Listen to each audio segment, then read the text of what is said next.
We will start with the fiscal year 21 financial report through February 2021. Mr. Rudolph.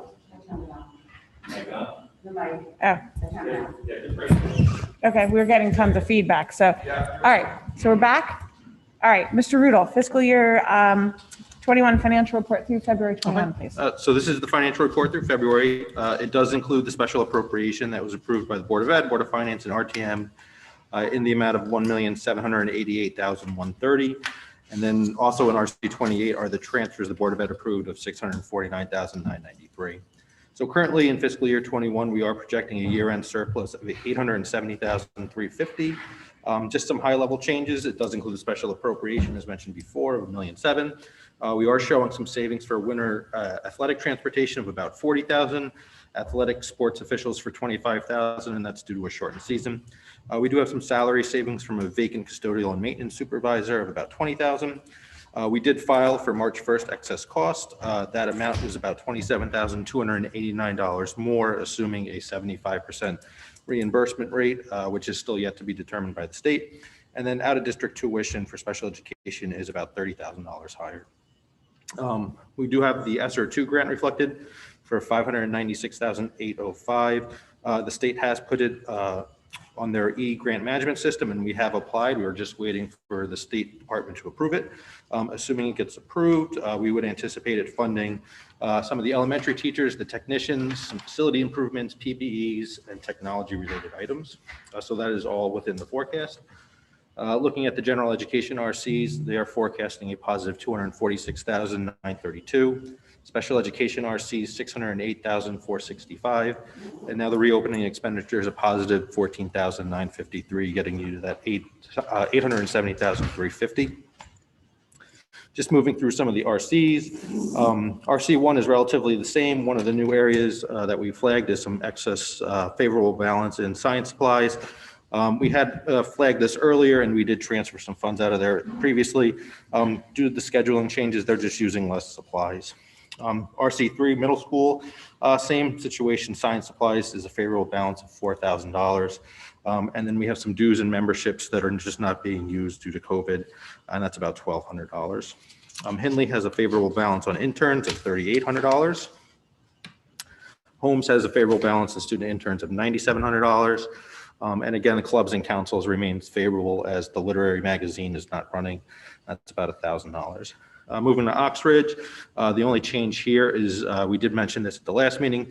They are not running any clubs and councils, and so that is a $6,451 projected savings. RC9 is similar to last month with a small amount of savings in clubs and councils. RC10, similar to the previous month, we have some salary savings in a secretary position and teacher aide position. RC11, as mentioned before, we are projecting a favorable balance in transportation due to a shortened winter season by about 6 weeks of $40,100, and then sports officials for the winter season of about $25,970. Previously mentioned as well, salary savings in the vacant custodial and maintenance supervisor position. This is a little over $20,000, and then our rentals for building rentals and then fields largely offset each other, as we mentioned in the past. Similar to the previous month, RC13 music, we do have some favorable balance in clubs and councils. In RC15, new this month, we are projecting a small deficit of $16,400 in the repair and service line item, and this is for outsourcing Chromebook repairs. We do have a transfer for consideration to cover this deficit. RC16 is the same as last month, no real changes.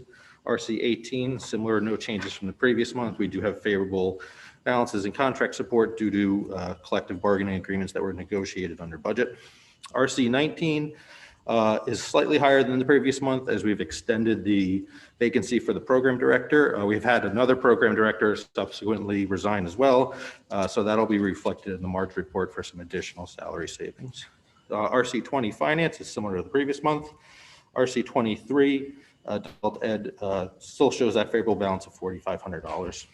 Moving to RC24. Really the one new area that we wanted to, well, two new areas that we wanted to flag are the tuition line items. We did make small adjustments there. Tuition public school is forecasted at a positive $112,383, and then tuition private schools, a positive $58,292. Moving to excess costs, we did file our March 1st claim. So we have received the first installment of excess costs. So we have received $2,079,924. So based on what we filed for March, that means at a minimum, we'll get 62% of submitted claims since that's already been received. We are still assuming a 75% reimbursement rate, which would get us to a little over $2.5 million or $196,000 above budget. The state still has estimated revenues at 83.5%. They won't update what the actual reimbursement rate will be likely until sometime at the end of April. At that point, we'll true up or true down whatever the actual reimbursement rate, and then we'll receive that balance of a reimbursement at the end of May. RC 25, pretty similar to the previous months. Regular transportation has a small balance of $1,800. Electricity, a positive 42. Sewer cost, a positive 12,000. Property insurance is a positive 1,100. Health insurance is a slight negative variance at 65. And then unemployment, a negative deficit of 22,000, which we also have a transfer for consideration. ELP, the one change here is the tuition. We did mention at the previous committee meeting that we were going to get a couple of additional students. Those students did enroll. So we have reflected the updated tuition line item. So the negative variance shrinks to about $78,775.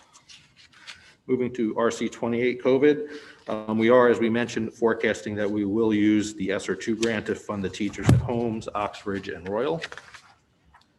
We are forecasting that we will use the Sr2 Grant to cover the technician, the cost of Zoom, PPEs, emergency repairs, including exhaust repairs, air conditioning upgrades, and HVAC system evaluation, as well as some technology, including devices such as laptops, Chromebooks, document cameras, and cables, and ViewSonics. Overall, about a $14,000 positive variance. Here, the two areas that we'll continue to monitor that could fluctuate slightly are substitutes based on quarantining, nurse contact tracing, and those are really, and then custodial overtime. Looking forward actually to the payroll we have tomorrow, we did have a slight uptick in custodial overtime, so there's a possibility we'll make a recommended transfer in the March report for custodial overtime, but based on some available balances due to COVID, we should be able to cover that without concern. There was a request to include, actually before we get, there was a request to include the grant financial report. So we did include that in this month's financial report. So the IDA grant is a grant that funds special education. We are anticipating carrying over about $103,000. Title I is another grant we're anticipating carrying over just slightly less than $40,000. That primarily covers interventionist, professional development, and literary resources. Title II, we are anticipating carrying over just under $45,000, and this covers reading and writing support. Title III is an English language learners grant, and we are anticipating carrying over just under $8,000 for that.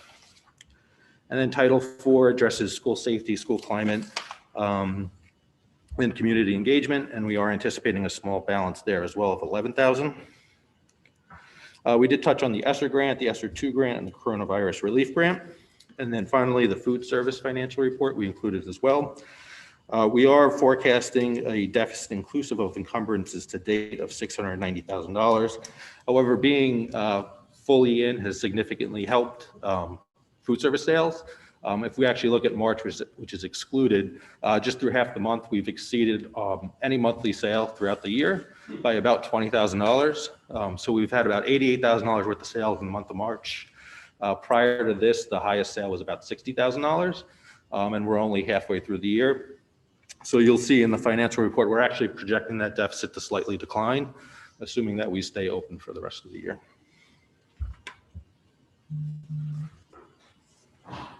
Any questions?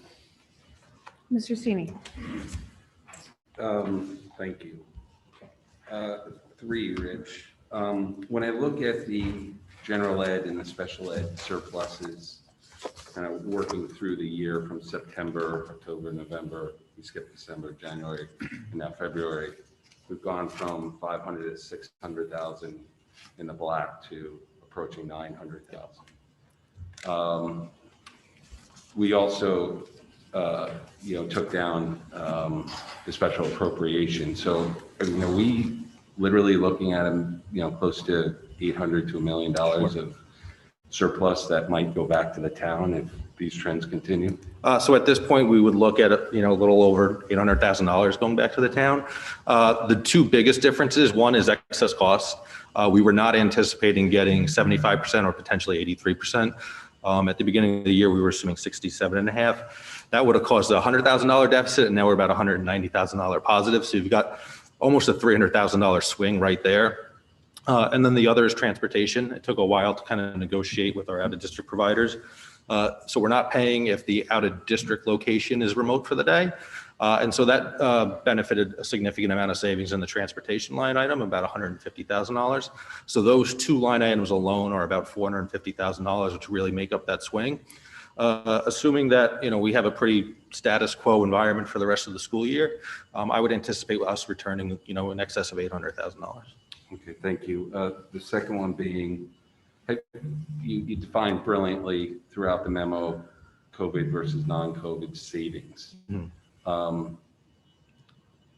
If you look at the special ed RC, there isn't a definition. Is there any way that you can define those bullet points Sure. as COVID or non-COVID? Sure. I mean, the big one would be that transportation line item, but we can certainly do that. And then, Add to that, probably tuition too. We're seeing a big, I calculate $170,000 differential between our budget. That would be part of it. Yeah. Some of it is that, students either have changed placements because some have closed, so it resulted in less than anticipated expenditures. Some have come back to district, some have just went to different placements. And so that would be a mixture of COVID and non-COVID. Is there a way to differentiate? Yeah, so we can break out what you think is Yep, COVID we can. related and not. So I would just urge you to be careful on that because without a student's identifying educational placement and Yep. change, what we might consider COVID and what the IEP might determine as an educational need, we'd never be able to see. So I think transportation's quite easy. If we know something, a school closed because of COVID, that might be a broad category, but I would caution going too far down that road because the board just doesn't have that insight. yeah, I mean, you've been very black and white, you've been conservative in assuming COVID versus non-COVID. Yep, we'll do that. Throughout all your line items, so. Yeah, we would have to be very sure about that, Karen. I'm sorry. I said we would have to be very sure about those. Categories. Exactly. And then I guess thanks for the grant report. Sure. So you outlined what's going to carry over through fiscal year 22. Is that all included in your forecast as well? So you've carved out the grants. Right? Yep. So we do assume, like the IDEA grant, for example, is a 2-year grant. Yeah. So we do assume always a portion of that will carry over. And part of that is the majority of that grant really is personnel. It's special education paras, speech professionals. So when the grant stays flat and those individuals get raises, you get grant compression. And so without actually forecasting out some carryover, you'll end up running short, and then the operating fund will obviously have to pick up that differential. So it's always actually important to carry over a little bit so that you don't have that grant compression and that you can maintain those individuals in the grant. Okay, my last one is the latest stimulus bill that was passed by Congress. Dr. Adley gave us a little color, but do you have any additional color how that might impact this year's budget? We do. So initially they were talking about an allocation of about 1.4 million to Darien. It looks like it'll actually be closer to 964,000. Okay. One of the big changes is the state does have the ability to withhold 10% of that $1.1 billion going to Connecticut for state purposes. So they're going to do that. So they've given some indication of certain things that as of right now, they're indicating can go in the grant. One is if you have to retain teachers for social distancing to make sure that your schools stay open in the fall, you can fund that. You can do facility repairs, you can do technology purchases, whether it's devices or hotspots or software for educational purposes. You can do PPEs, they've indicated. And then the big one that they're focusing on is addressing learning loss. So for schools that were closed for a significant period of time and there was learning loss, if you want to use that grant for that purposes, you can. It's expected that it'll take the federal government at least 60 days to roll that money to the state, and then the state another 60 days to roll that down to the municipalities, and then another 30 days before you can actually apply and draw down that money. So that money probably won't be available until July or August. It is intended for next school year and is available for 3 years. So we're not getting $964,000 every year for 3 years. It's $964,000, and you can choose to use it over 3 years or use it all in 1 year or 2 years or a combination thereof. So it looks like a fiscal year 22 Correct. discussion. Okay, Correct. great, thank you. And Mr. Rudel, my understanding of those stipulations is that you can fund those things whether they were in your budget or whether they were not, correct? Can you say that again? I'm That sorry. you can fund those things in the coming year whether they were in your budget or not, You can't supplant your budget. correct? Thank you. Sorry, supplant meaning. So if you were to budget something in your budget, you could not use that grant for those purposes. Thank you. Okay, so the total is, we're now understanding it's going to be 964,000, and we could choose to use it at any point over 3 years. Correct. Okay.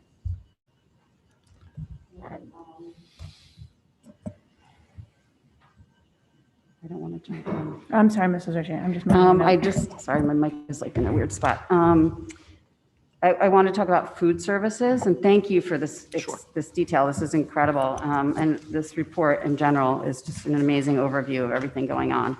But I just wanted to go to the food services just to remind myself and everybody else what happened. Usually that's a self-sustaining program and we don't see it coming through the operating Yep. budget, but obviously we're in a unique situation. And we've had 514,000 being transferred out of that into our operating budget. I just wanted to get clarification. So, because I'm trying to reconcile where everything landed. So we have 469,000 that is related to staffing, and 80,000 of that is in RC 20, and 388,000 of that related to the lunch staff is RC 28. Correct. Do we have that? I have that right? Okay. And then for the fixed costs, I have under utilities, about $4,000, and then 41,000 coming in for retirement costs. So we're running that through RC 25. Is that correct? So RC, the 41,000 is in RC 28 in COVID. Okay. And then the Why 4,000, not?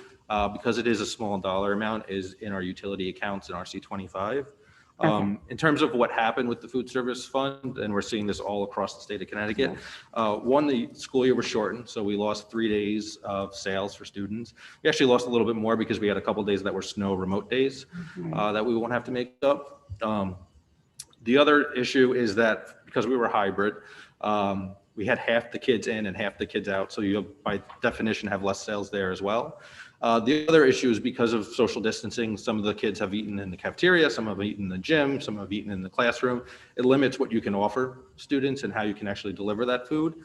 So the options are less than what they would be in a normal year. So we've seen, as everybody has, significant declines in sales, which is what creates that self-sustaining entity. The more we're in, like I had mentioned earlier, the greater the sales will be, and those sales are really what support those costs. So last year when we closed from that period of March through June, we had similar costs where we were paying our staff, but we had no sales come in. So if you recall, when we did the financial reports, one of the things that we had to do was draw down significantly on the fund balance. We went from about $300,000 to about $190,000. So this year, there wasn't enough of a fund balance really to sustain a full year or even like 3/4 of a year of this hybrid model or not an all-in and kind of auxiliary cafeterias. So it's a combination of funding it through RC 28, the operating budget, and then the fund balance drawdown. Hey, that's great. So, so it looks like, unfortunately, relative to years past, the fund balance will be significantly lower. So who knows what school's going to look like in the fall, but we probably will be in some sort of similar food service model as we are right now. So I just wanted to flag that because that's something, not for this current fiscal year, but as we move ahead with that reduced fund balance. I just wanted to touch on the contract that we have right now in place. Yep. Have we spoken to them at all about working with us? Because that is a Yep. significant dollar amount and we're not being provided the full services under the contract. So one of the things they did do, because we have less sales and a less need, they furloughed pretty much all their staff with the exception of their director and their chef. That took a lot of those costs out. They've increased the number of the rebates that we get for food purchases because they can buy in bulk as opposed to an individual district. They can get more rebates in terms of the food costs. So we've seen a reduction in our food costs and they've passed that off along to us as well.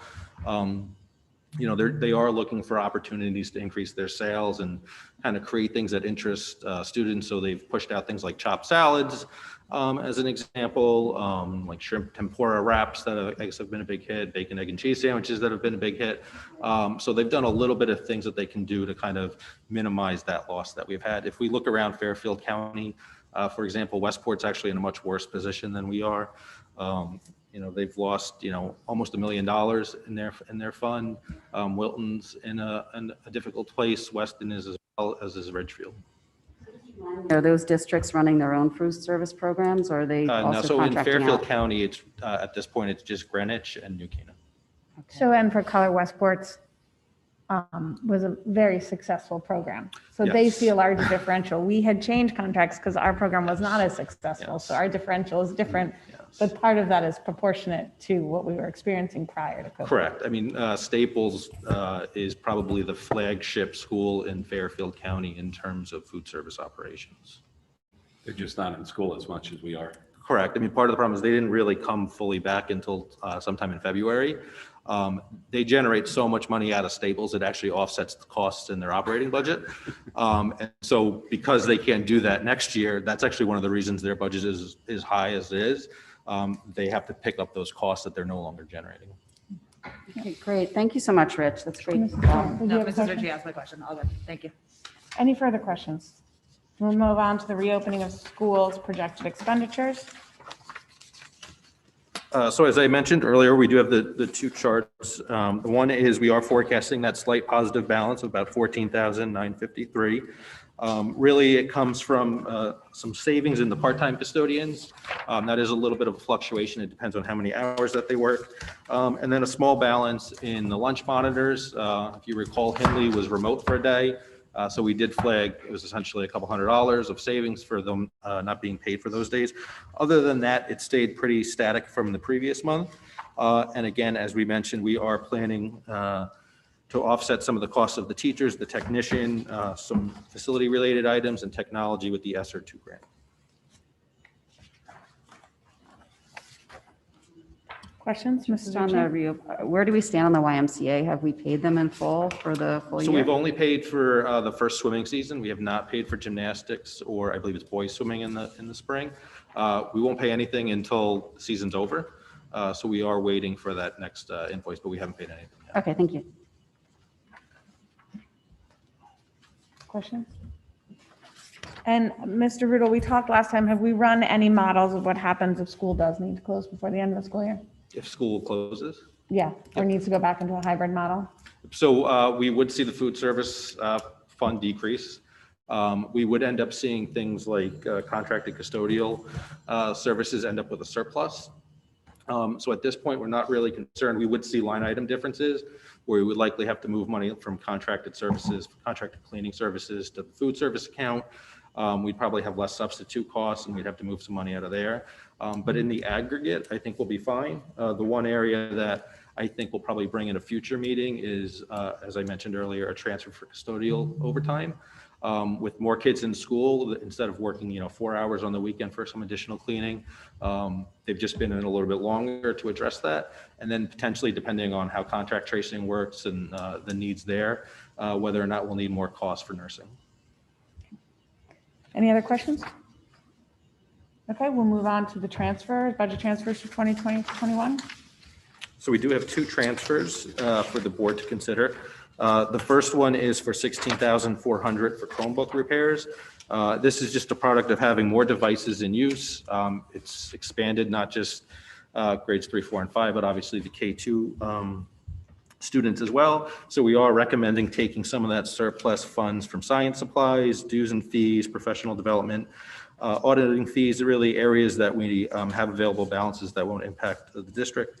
And then we had made a transfer previously and talked about how it wasn't going to be one of the first transfers, but we'd expect another transfer going forward for unemployment insurance. And so we are recommending a transfer of $22,159 with savings coming from salary savings from a vacant para. And I would just ask maybe even Mr. Tranberg, we've checked in with our science department that they don't have need, given that that's a direct student, usually user So experience. we did reach out to the schools Okay. to make sure that they weren't going to use it. And it also doesn't leave them with zero. So the expectation is they can still purchase supplies as needed. Thank Mrs. Ritchie?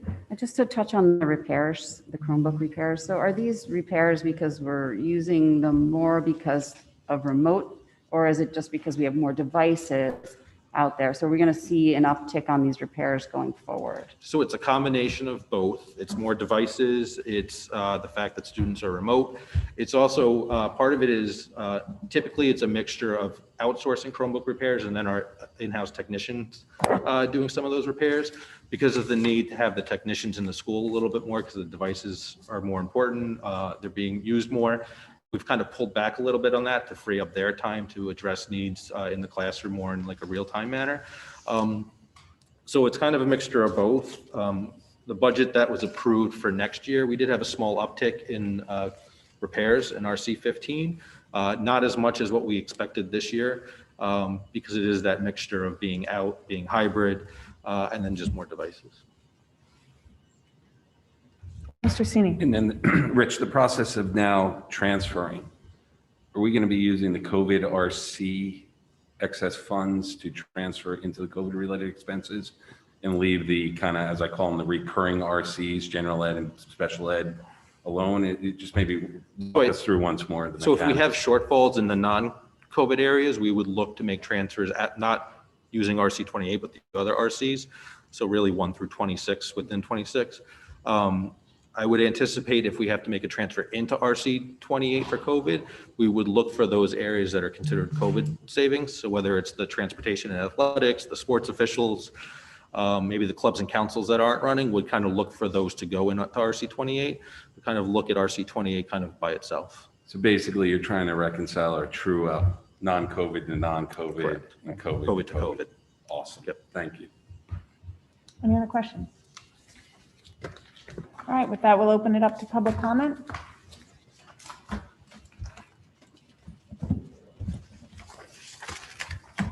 If you would like to speak during public comment, click the participants icon on the bottom of the Zoom screen. Next, click the raise hand option. You will notice a blue hand icon appear in the upper corner of your screen where your face, name, or number appears. When it is your turn to speak, the facilitator will identify you and announce that you are unmuted for public comment. Once recognized and unmuted, please state your name and address. You will have up to 3 minutes to comment. It looks like we do not have anyone for comment. Okay, with that, I'll entertain a motion to adjourn. Mr. Sini, Mrs. Ritchie, all in favor? That is unanimous. Thank you, everybody.